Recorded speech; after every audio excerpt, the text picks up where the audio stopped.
That's not a typo. That's not a concept car, sitting behind velvet ropes at some auto show, waiting a decade for a production date that never comes. That is a real car, rolling off a real assembly line right now, a car you could theoretically drive from New York to Chicago and barely put a dent in the tank. Sit with that number, because the average new car sold in America today gets somewhere between 28 and 35 miles per gallon. The Toyota Prius, the car that basically invented the phrase fuel efficient in the minds of an entire generation, gets around 57 miles per gallon in the city. This engine nearly doubles it. It doubles the Prius. The most famous fuel sipper on the planet doubled. And here's the part that should make Detroit's stomach drop. The company that did it isn't Toyota.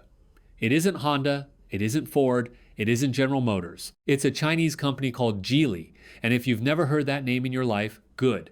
That's exactly the point. Because by the end of this video, you will never forget it. If this is the kind of story that grabs you, the shift that nobody notices until it's already too late to catch up, hit that like button and subscribe right now. Because here's what makes this one almost impossible to believe. The man who built this company started with $3,000 and a factory making refrigerator parts. The engine he ended up building does something. Formula One engineers have burned billions of dollars chasing and still can't fully crack. And this technology, the record-breaking part, is already heading into cars sold in Europe and America, wearing badges you recognize, sitting in dealerships you drive past every single week. By the time this is over, you'll understand why every major automaker on Earth is quietly, nervously watching this man's next move right now. Today, let's go back to where it starts. A small farming village in Zhejiang province, China. That's where Li Shufu was born. The son of a farmer in a place where nobody was dreaming about car engines or world records. Nobody was dreaming about much of anything. In 1986, he borrowed roughly $3,000 from his family and opened a tiny factory. Nothing glamorous. He made parts for refrigerators. Small, functional, forgettable work. But he was obsessed with building things. And he had one quality, one that would define everything that came after. He refused to stop. By 1994, he'd clawed his way into motorcycles. Then, in 1997, he made the announcement that made an entire industry laugh out loud. He said he was going to build car. No experience, no factory built for it, no engineering pedigree, no major investors, no industry connections. Nothing. And when reporters pressed him, asking how hard building a car actually is, he reportedly just shrugged it off. A car, he said, is just 4 wheels and 2 couches. The insiders shook their heads. They laughed. They moved on. Li Shufu did not move on. In 2001, his company, Geely, became the first private Chinese company ever licensed to manufacture automobiles in China, a historic milestone all on its own. But he was just getting warmed up. In 2007, he wrote a letter to Ford Motor Company offering to buy Volvo. Ford ignored him completely. They didn't even bother with a real answer. So he showed up at the Detroit Auto Show in 2008 and tried again in person. This time, Ford brushed him off again,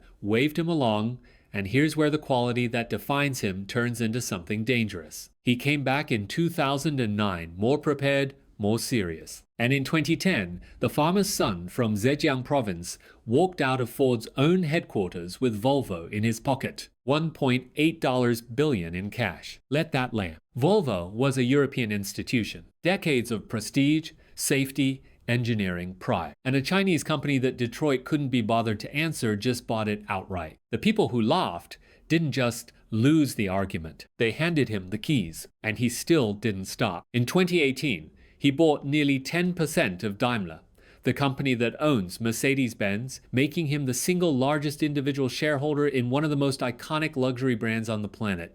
Think about the arc of that. The kid from the farming village, the one who got laughed at for saying he could build a car, became the biggest individual shareholder in Mercedes-Benz. Today, Geely owns Volvo, Polestar, Lotus, Lynk & Co., and a whole portfolio of brands spread across multiple continents. The hustle is real. The empire is real. And that same relentless engineering ambition is exactly what produced the engine we're about to talk about. Chapter 2. The EV Dream, Nobody Lived Charging, Cold Weather, and $20,000 Battery Bills. But to understand why this engine is a bomb going off, you have to understand the problem it just solved. Because everyone told us the answer was already here. Electric cars were supposed to be the clean, simple, obvious solution to everything. And look, in a lot of ways. The technology is genuinely exciting. Nobody's denying that. But living with one day to day in the real world turned out to be a lot more complicated than the commercials ever admitted. And the cracks have been showing for a while now. Start with charging. The ads make it look effortless. You pull up,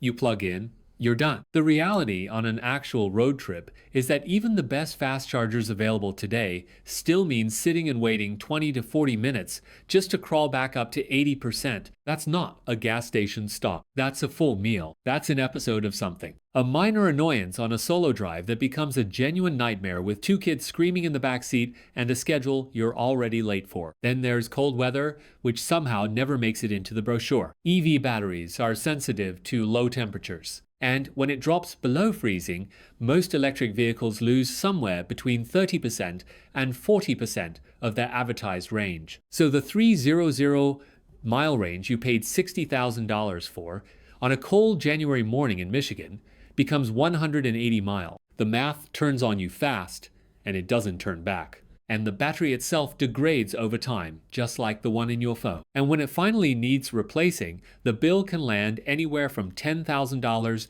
to $20,000 or more. That's not a repair. That's a number that can wipe out years of fuel savings in a single afternoon at the dealership. Now stack on the bigger picture that almost never makes the ads. The lithium, the cobalt, the nickel these batteries demand, the massive open pit mines, the environmental disruption, and, in the case of cobalt specifically, serious, well-documented human rights concerns in the regions where it's dug out of the ground. These aren't fringe talking points. They're ongoing, documented problems the industry is still wrestling with. And on top of all of it, the US electrical grid was never built to handle tens of millions of cars charging at once. The Department of Energy has been raising that exact flag for years. Here's the thing. None of this means electric cars are bad. They have a real future. But for hundreds of millions of people right now, today, an EV isn't a seamless upgrade. It's a trade-off. It's a compromise dressed up as progress. So here's the question. Nobody in Detroit or Tokyo was really asking. What if somebody stopped begging everyone to rewire their entire lives and instead just squeezed so much efficiency out of a normal engine that the old rules simply stopped applying? Chapter 3. 2 points from Formula One, a family sedan, closing in on F1 engines. That's the exact question Geely set out to answer. And the answer they came back with is something the industry genuinely did not see coming. April 2026, the Beijing Auto Show. Geely walks on stage and announces what they call the iHEV Intelligent Hybrid System. And the centerpiece is a brand new engine, the BHE15, a 1.5-liter 4-cylinder engine. Small. The kind of displacement you'd find in a boring economy car. Nothing